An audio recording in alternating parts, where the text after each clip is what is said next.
This video covers obsolete historical medical practices for educational purposes only. It does not promote or endorse harmful activities.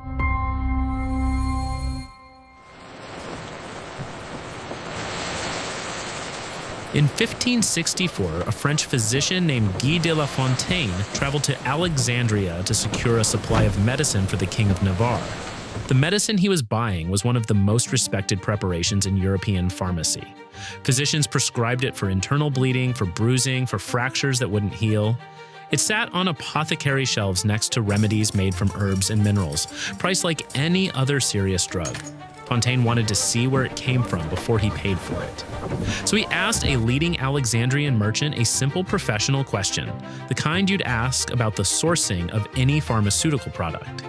The answer he got should have ended the trade on the spot. It didn't. For roughly 500 years, across an entire continent, the human body itself was a category of medicine. It had suppliers, a price list, and physicians defending it in print. And it raises a question that gets uncomfortable fast. During the exact centuries when European writers were condemning other cultures for consuming human remains, calling it the clearest possible proof of savagery, European medicine was doing something that, from the outside, looked remarkably similar. It just had a different name for it. That name was pharmacy. Chapter 1. The word that meant tar. To understand how this started, you have to go back further than Fontaine and further than Egypt. Physicians across the medieval Middle East used a substance called mumia, a black, tar-like material that seeped naturally out of the ground in parts of Persia. It was closer to what we'd now call bitumen or asphalt.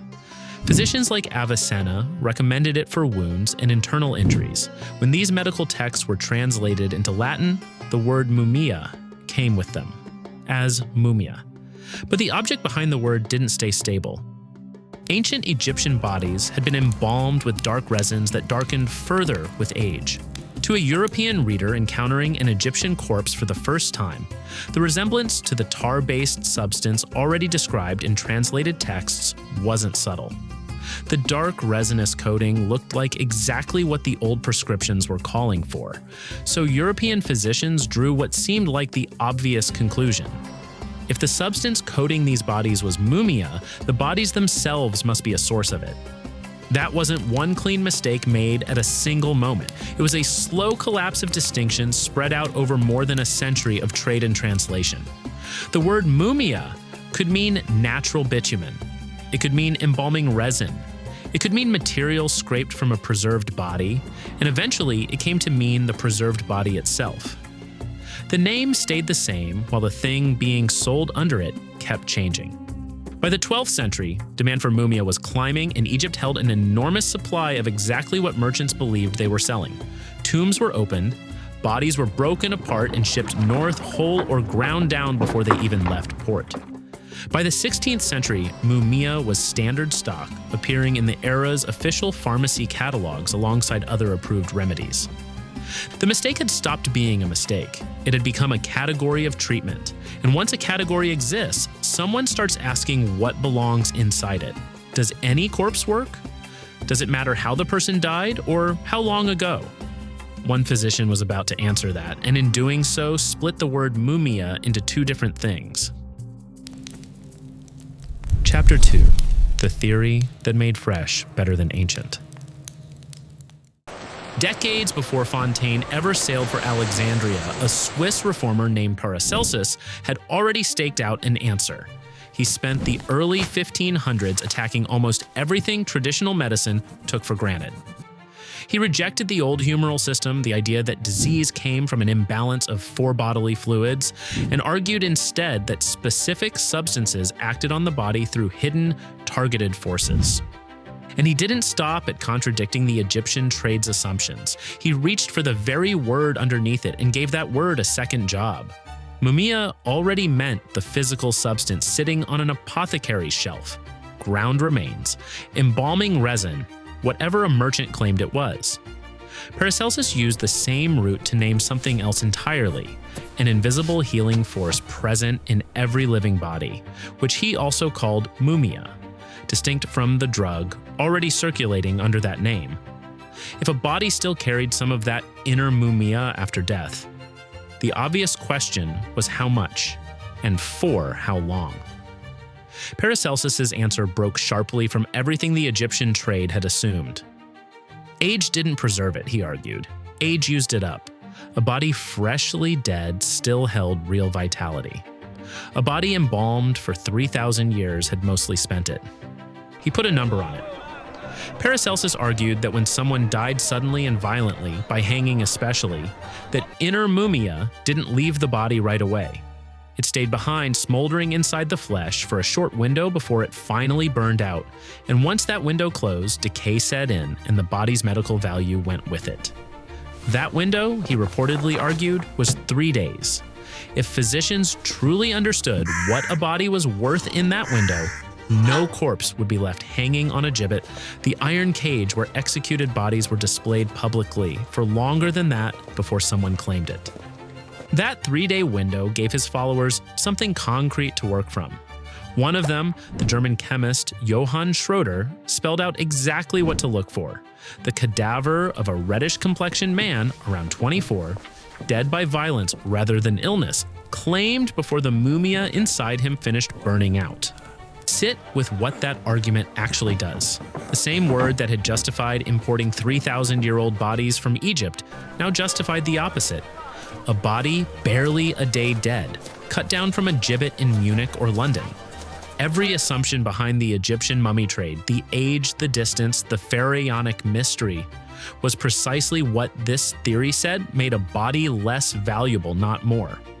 The most prized ingredient in European pharmacy, and the theory now sitting inside that same pharmacy, were quietly pointing in opposite directions, using the same name to do it.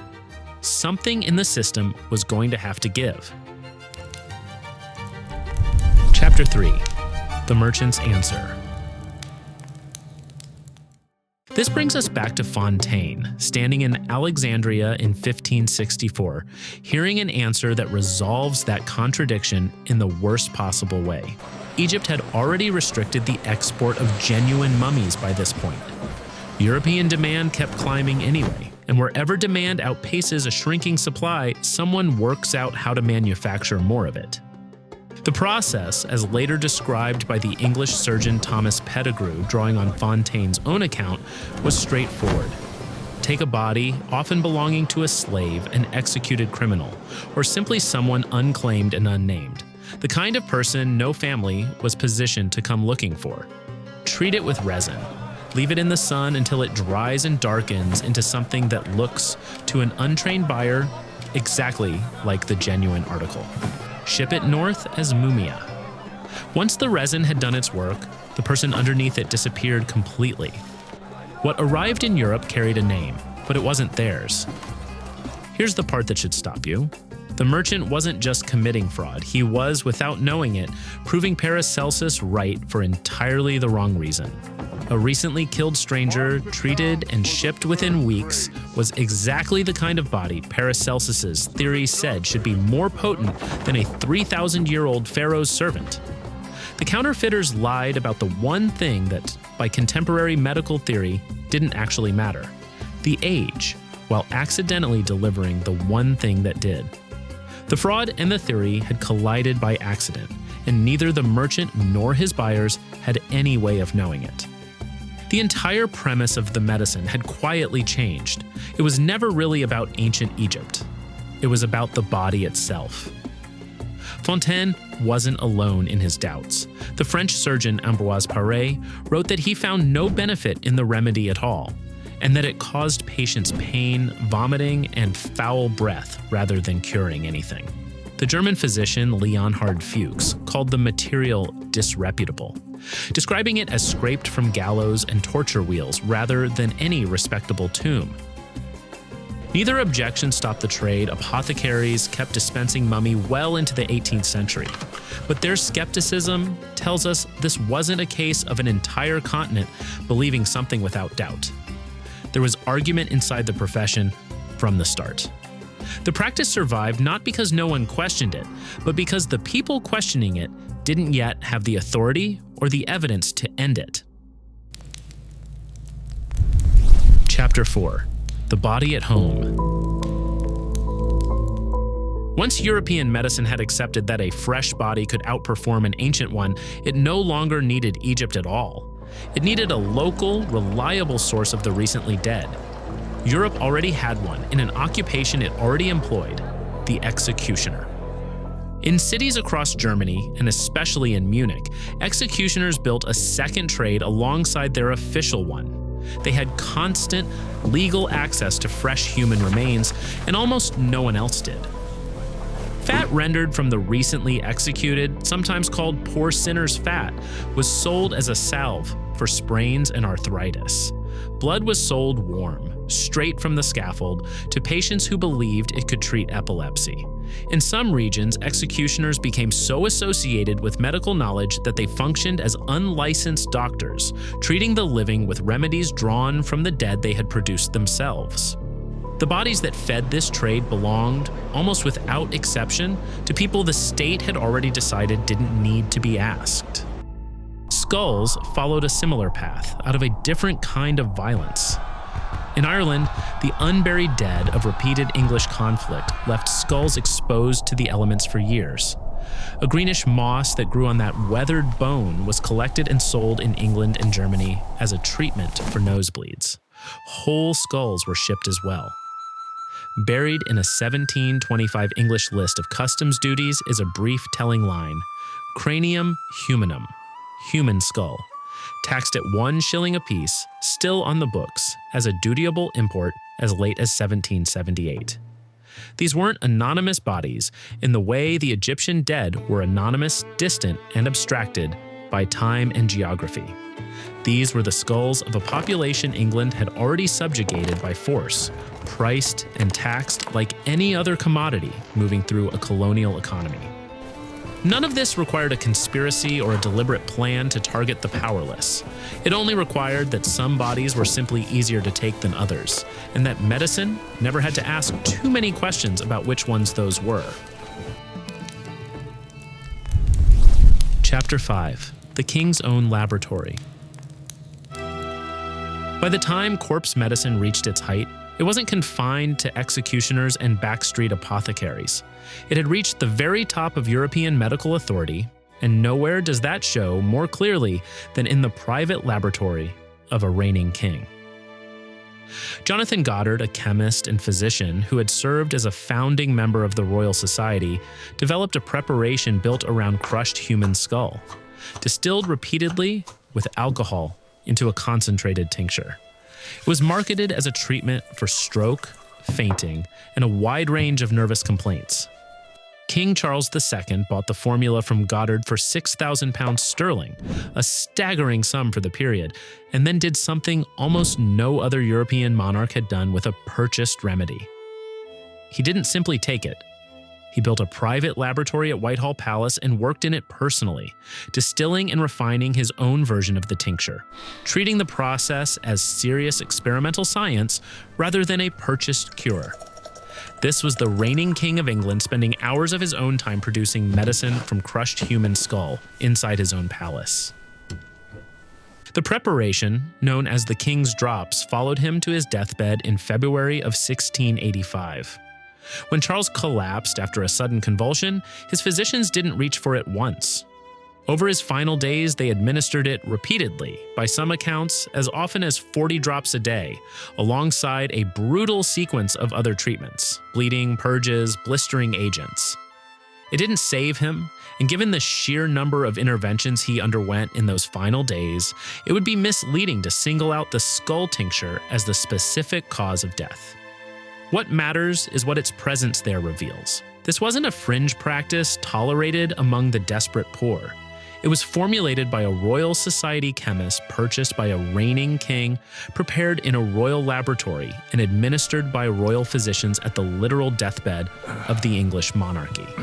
If you were looking for proof that this practice had reached the absolute highest level of institutional trust available in early modern Europe, this is what that proof looks like. Chapter 6. The Word They Used for Others. Here is where the story becomes harder to sit with. During these same centuries, European writers were producing an enormous body of literature accusing people in Africa and the Americas of cannibalism. The accusation wasn't just descriptive. It was used to place a society outside the boundary of civilization entirely, proof of a people who hadn't developed the way Europe had. At the same historical moment, on the other side of that boundary, an English king was sipping a tincture made from crushed human skull in his own laboratory. English apothecaries were selling powdered Egyptian remains out of shops listed in the country's official book of approved medicines. Executioners across German cities were rendering human fat into ointment and selling warm blood from the scaffold. And almost nobody involved considered themselves a cannibal or thought they were doing anything close to what missionaries were describing overseas. Much of the modern scholarship on corpse medicine comes from one historian, Richard Sugg. His argument is that the distinction Europeans drew wasn't about whether human remains were consumed. It was about the reason. Consuming a person out of hunger or violence was cannibalism, and it was savage. Consuming a person's remains as a prescribed treatment administered by an educated physician following a written formula was medicine, and it was civilized. Sugg's point is that the question in early modern Europe was never whether you should eat human flesh. It was what sort of flesh you should eat. The body was the same either way. What changed was who was doing the classifying and what authority they carried when they did it. Most of the physicians involved seemed to have genuinely believed the distinction was real.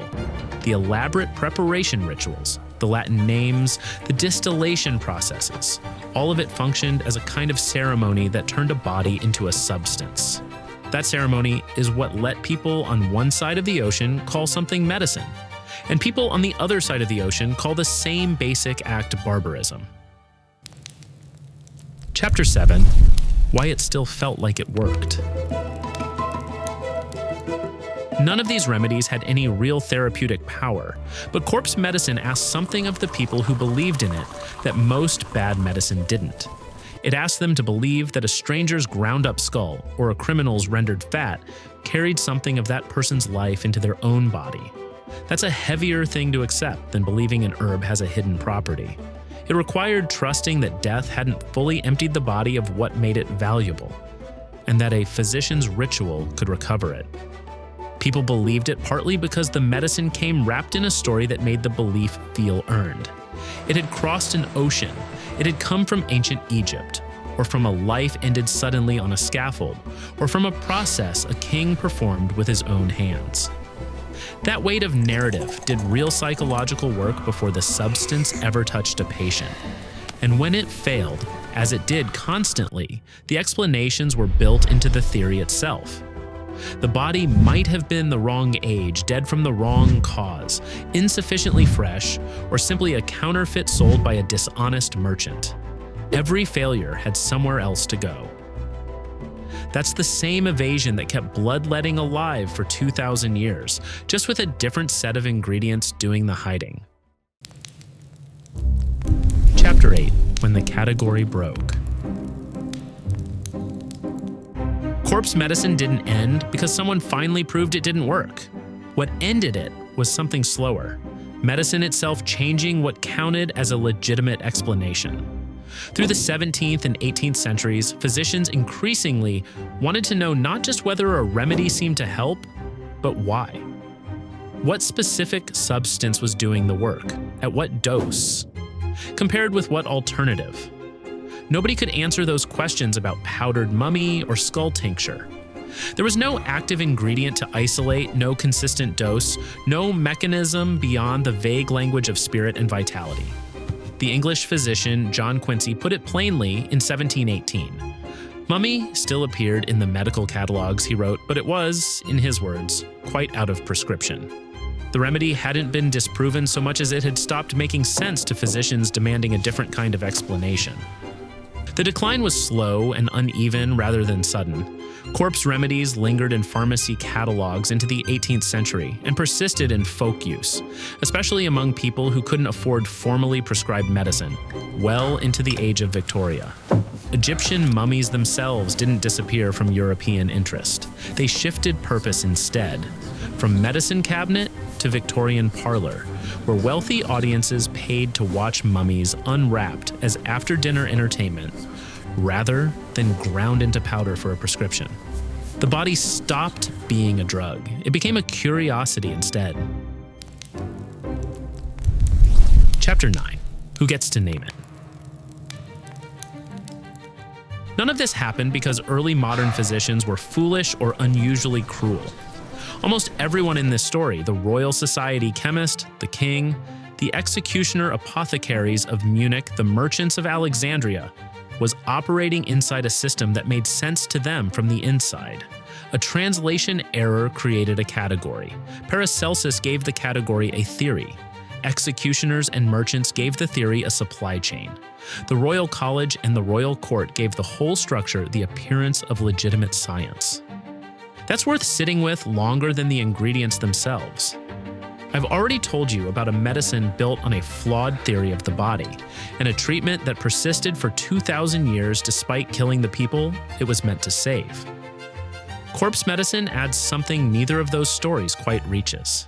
It shows how a category of treatment can be built, defended, and formally institutionalized, while the exact same act performed by someone the institution had already decided to call savage was treated as proof of everything that category claimed to protect people from.